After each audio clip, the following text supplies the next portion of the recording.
Founder of the Parade of One project, Jeremy Danneman engages international communities with a unique blend of performance in public spaces. Bringing people together through music, the Temple Israel Heritage Foundation recently hosted Jeremy, Rwandan Sophie Nzayisenga, and a group of musicians for a live street performance in Hillbrow.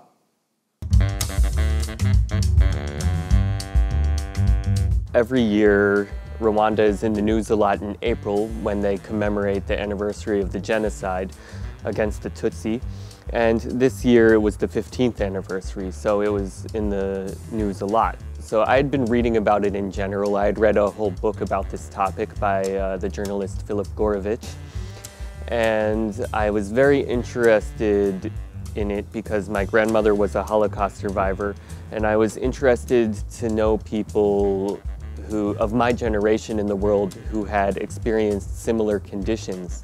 So I then decided on kind of a whim to go to Rwanda and give street performances there to commemorate the anniversary of the genocide. I started fundraising to pay for my trip, and in a couple months I was over there. I went to a place called Kimiranko Market to play on the street for the first time. And I started taking out my saxophone, and the minute I opened this bag with a saxophone in it, people started gathering around. They didn't even wait to see what was going on. Something was already going on because there was a foreigner taking a golden instrument out of a bag. And as I started playing, more and more people gathered around with like little kids practically standing underneath me. And I realized that if I stopped playing, they were going to ask questions and I was going to have to explain myself. So I just kept playing as long as I could. I wasn't sure if I was ready for the explanation part. And then finally, I was getting tired and I had to stop playing, and sure enough they said, they clapped very nice and then said, "What are you doing?" And someone translated for me that I was from America and I was playing saxophone on the street there to commemorate the genocide. And people were very receptive to this message. There was a round of applause and everything. And as I continued to do this around the country, I always got a very positive reception.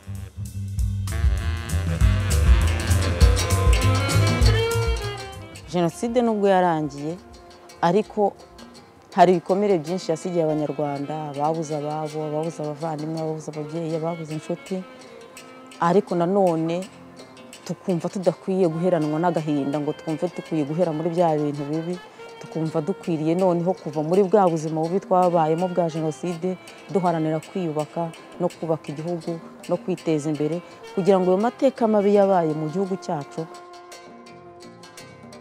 I met Sophie on this trip to Rwanda in 2009. I had heard about this instrument inanga before. On the None Such Explorer series, there's a CD called The Music of Burundi, where there's one track of inanga music, which I had fallen in love with. So when I got to Rwanda, I told people I need to meet an inanga player. And people introduced me to Sophie, and we played a concert at the Goethe Institute in Kigali. And that's what sparked my collaboration with Sophie. The inanga, you will see, is a long wooden board. And it has one string wrapped around it at least 10 times. And it's pitched somewhere between a guitar and a bass. It's a pretty low pitch, actually.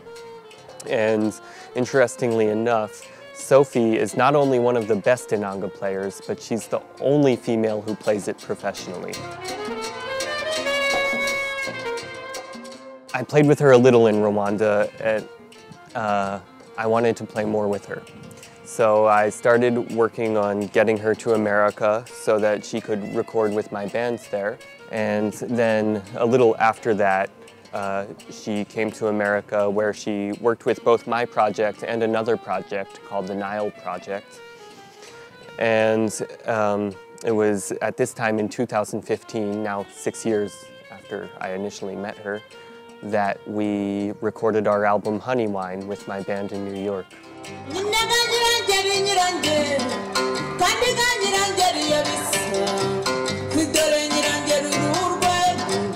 Riva Foreman is the director of the Temple Israel Heritage Center in Hillbrow. And this is a very, very old synagogue, a historic building. And it used to be a very Jewish neighborhood, now a little bit less so. So she wants it to be not just a synagogue, but something that reaches out to the community in general in that neighborhood.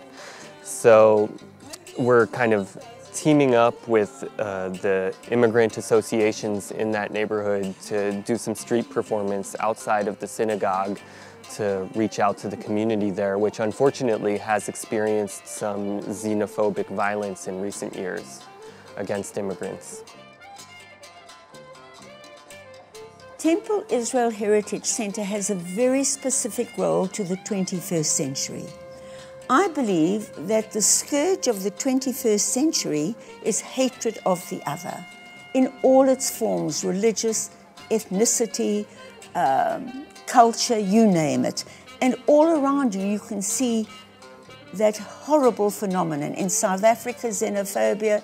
In the world, there's Islamophobia, there's anti-Zionism, anti-Semitism.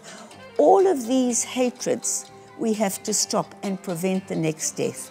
So I hope that with God's help, we can make Temple Israel Heritage Center a center where all organizations working in human rights, in human dignity, will come together for exceptional events.